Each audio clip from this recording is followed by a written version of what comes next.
We became involved with the Green Economy program back in 2009 when we attended a UNEP meeting in Nairobi at the launch of the Green Growth Strategy for the world.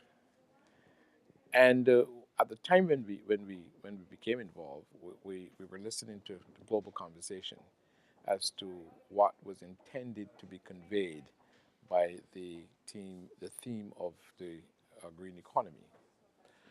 We pretty much accepted the global definition, but when we looked at it from a Barbadian perspective, we thought that there were some elements that we should tweak in order to make it most reflective to the realities of our country. So for us, the green economy really is a very integrative process that takes into account matters related to the environment, the society, and the economy.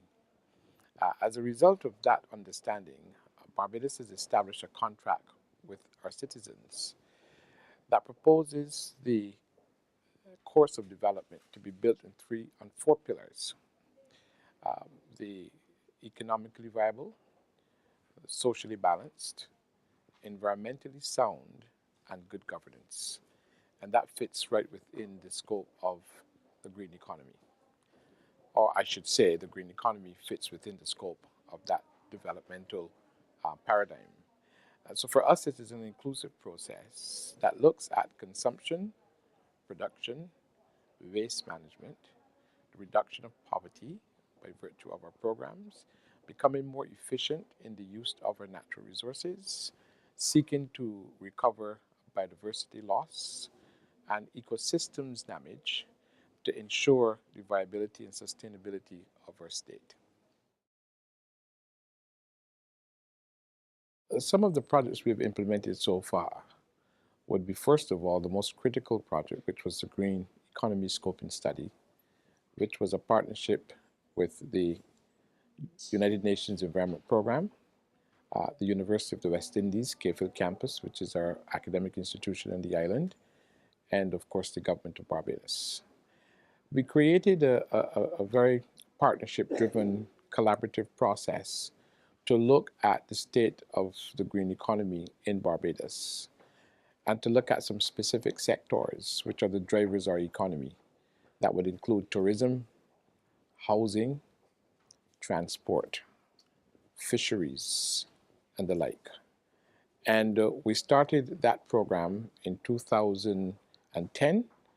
The study was completed in 2012 and was officially handed over to the United Nations Environment Program on World Environment Day, the report, this year. And what we basically did was to look at these sectors to see really where we were um, relative to our environment, our environmental practices, our economy. Of course, as you would know, all countries around the world have gone through a very torrid economic crisis, Barbados included. And our economy is driven by tourism, and it means that when the outer world experience difficulties, Barbados not only get the symptoms, but take up the condition fully.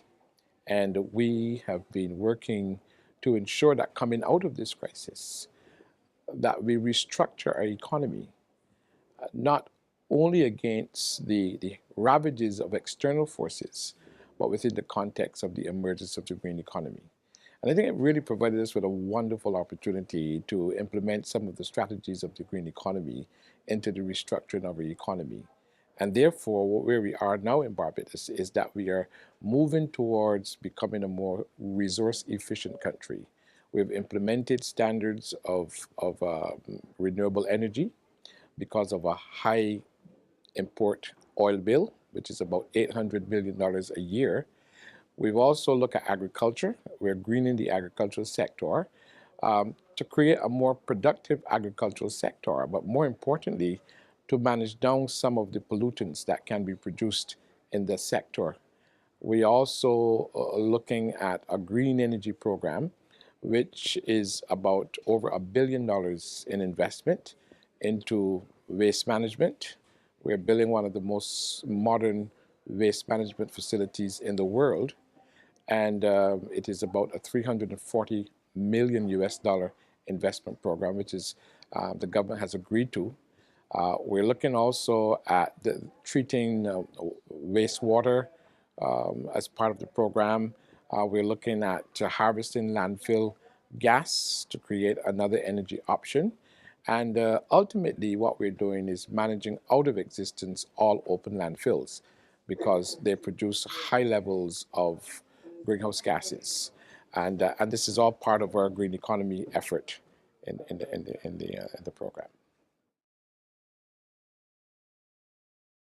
So the challenge is for us is to continue to find ways of funding our programs and hope that in the rollout of these programs, we replace some of the expenditure on the issues that compromise our environment, like waste management, for example, like scaling back our import of fossil fuels. And we figure that once our new program, green programs come online, that we'll be able to find savings in terms of the level of expenditure on fossil fuel. And again, I say it's at 850 something million dollars a year for a small economy, which is extraordinary.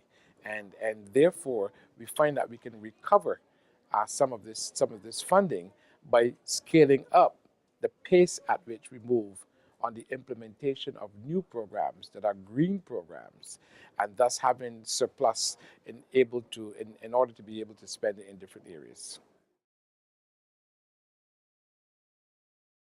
And what this meeting has done for us, it has given us a chance to share with the rest of our colleagues some of the things that are happening at home, and also to hear some of the things that are happening in other places, and to realize that we all share the same passion, we all share the same vision.